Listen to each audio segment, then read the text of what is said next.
I mean, I've seen young boys who are taking care of their mothers who are sick.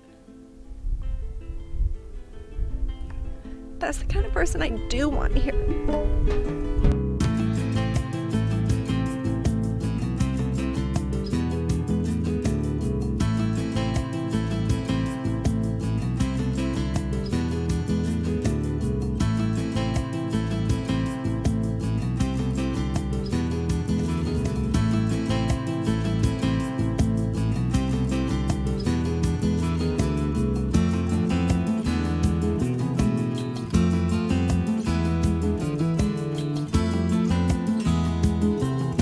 So I think we'll take at least 1 gallon of water and a couple of cans of Vienna sausages. But it's a really short walk. But it seems to be a very active location. Did you hear that? Yeah, I heard that. Oh, disculpa. ¿Necesita agua y comida? Agua. Okay. I heard.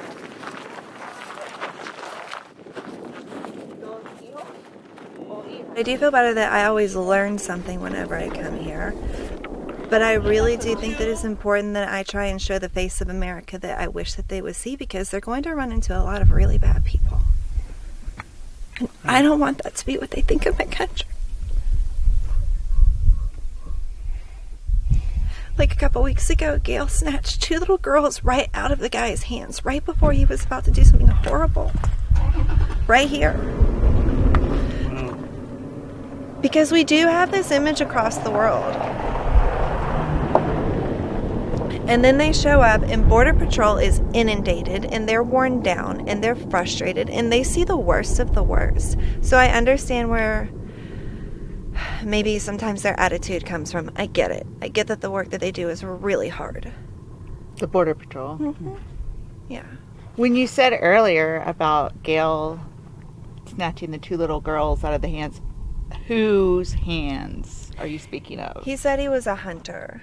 So it was a U.S., yes. presumed U.S. Yes. citizen, but it was somebody who was American. Yes. Okay. And so when they're out there, you know, even if they don't get caught by Border Patrol, they're running into hunters, vigilantes. There's a lot of border tourism that happens that is literally just people wanting to come down and watch tragedy unfold.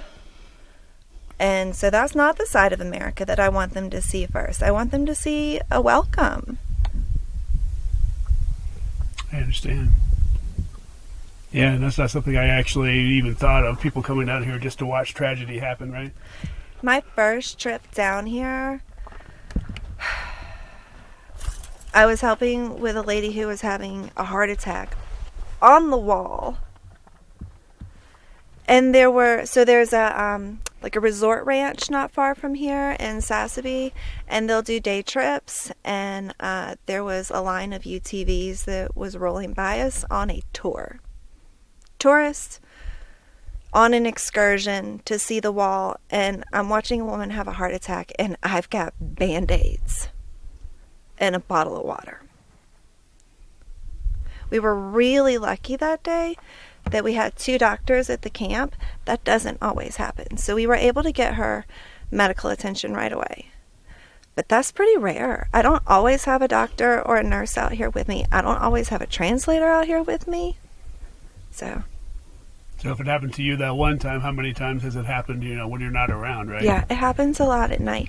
We do have people who will come out here and sit with the migrants around a fire at night. Just kind of keep an eye on things because, yeah, it can get really dangerous at night.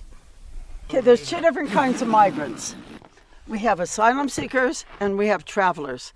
All those people in camouflage, they're travelers. All the people that show up here are going to be in street clothes, they're asylum seekers. These people are going to be from all over the world, including Mexico. They will be deported probably tomorrow. The other people, it depends where they're from, how soon they'll be deported, if they go to detention. Literally, almost everybody is either deported or goes to detention. To the for-profit prisons that we have in this country, there's always money involved. You don't want to totally do away with this because how the prison's going to keep money coming in. And you're kind of taking apart the camp now, right? Yeah, we're starting to take it down. because we have a feeling under Trump they'll want it completely out of here. Already the Forest Service said that's going to happen. This is the terrain that immigrants try to cross to get into the United States. And down here, that's where the wall is. So they cross there and they come up to here and keep going. And we just came a long way, miles and miles of rough terrain. And if it's hot, like 110, 120 degrees, they're not getting far without lots of supplies, and probably not even with supplies. ¿Necesita agua y comida? No? Okay. Buena suerte. Vaya con Dios. Okay. They were scared. Yep. There's usually quite often travelers in this location. We actually pulled a temporary gate out of here to save a woman's life who was 9 months pregnant and bleeding on that side. There was a temporary gate there, and we just hooked a cord onto that, webbing onto that temporary thing and pulled it out. And Sally put that woman in her car, took her to the ambulance in Arivaca. They saved her life. They saved her, and that's the whole point of what we do.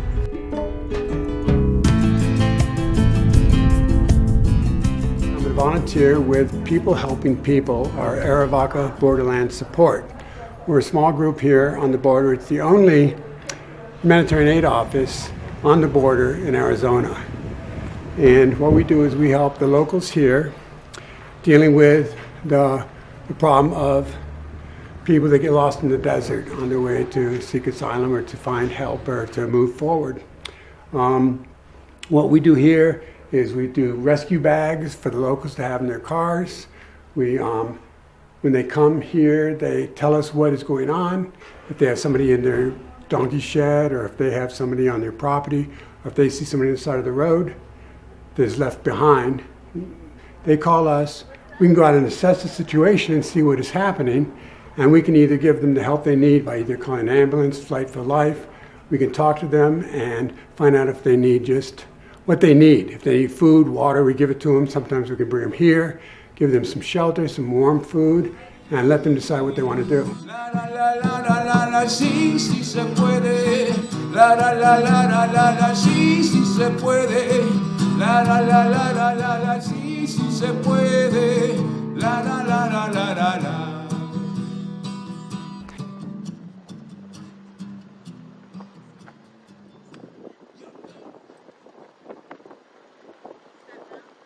Well, all people, all humans need to be treated humanely.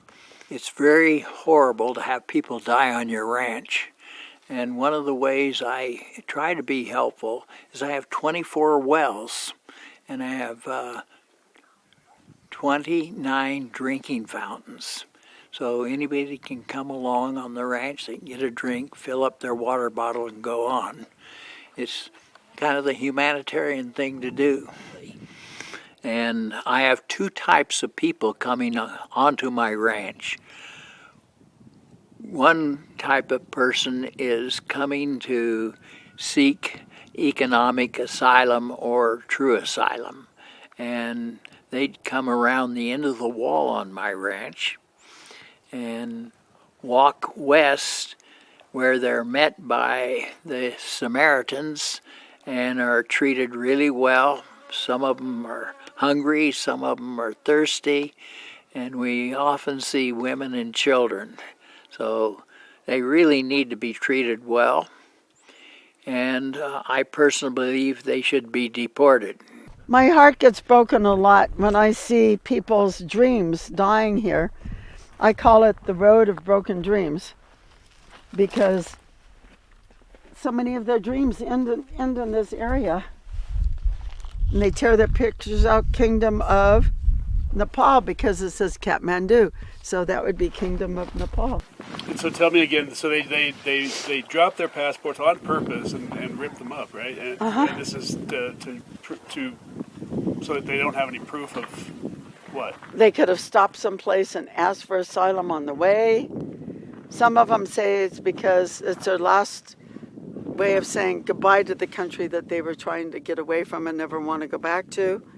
A lot of these people are either going to get deported, put in detention, and if they have a good case or if they're from a country that won't accept returnees, but so many get deported, especially if they're from Mexico, Guatemala, any of the Central or South American countries, they'll get deported. Secondly, we have people coming through in carpet shoes and camouflage and backpacks, and the Border Patrol intelligence officer in this area indicated to me that about 20% is what they estimate are packing hard drugs. That's cocaine, fentanyl, meth, heroin. Now, these people come across and they are avoiding being apprehended. I have 5 motion-activated cameras on my 50,000-acre ranch. And that means 1 camera for every 10,000 acres. So if I've gotten 3,700 people in the last 4 years, how many thousands really have come through? I really object to that type of person coming through. And I want to see the border wall finished. I want to see the Border Patrol at the wall and apprehend anybody that's trying to cut the wall or climb over it or anything. The Border Patrol needs to secure the border at the border. I also believe that the United States benefits immensely from immigrants. And I really think we need to admit more immigrants legally. He has traffickers coming through his land all day, every day, all night. It can disperse his cattle. I've heard of ranchers that are finding, half-butchered cows. Of course, they're running drugs. But they're seeing the worst of it. They're seeing horrific things happen on their land. And so I can understand why they have the view that they have. But that's also why I think that it's important to show what we're doing out here. Because until you see the faces of all of these kids and these women that are coming that don't have choices, they just don't. And even some of the people that you would consider, that you would call cartel, you're talking about 16, 17-year-old kids who their choice was to join the cartel or watch their mothers get snatched. That's not a choice to join a cartel. That's slavery. So I can understand both sides of it, and I think that it's important to show both sides of it. Not everything on both sides is right or wrong. It's not that clear cut. The border is not black and white. There's a lot of gray area. And so I absolutely understand and I sympathize with the Chiltons. That's their home. And atrocities are happening on their home. And I can't imagine being Jim and going and having to leave Sue at home alone. He's had cartel members show up armed on his doorstep. He's had his home broken into. That would be terrifying. Every time that he leaves, Sue is worried about him. And for good reason. So it's very easy for a lot of people on the left, on my side, to put on blinders and say that it's just all women and children and people fleeing. And I think that's the majority of it. But there are absolutely horrendous people coming through. We've got to get better about the way that we do this. And I don't know what that answer is, but the Chiltons aren't necessarily wrong to be upset. But I don't think I'm wrong to be upset either. You can't come down here and see these kids. I mean, I've seen young boys who are taking care of their mothers who are sick. That's the kind of person I do want here. 1, 2, 3, 4, 5, 6, 7, 8, 9, 10. 10 people? Más? No más? I'm just going to give them the whole box. Para todo. Para todo. Yeah. Todo. No? Okay. No más. They're like 20. No. Okay, here. Ella no tiene So más you take en the este chip. día porque solamente un poquito de tiempo aquí hoy tenemos menos comida que usual. Solamente Buena suerte. Vaya con Dios. Vaya con Dios. Okay. Sí, sí se puede. Sí, sí se puede. Yeah. Sí, sí se puede. Yeah, yeah.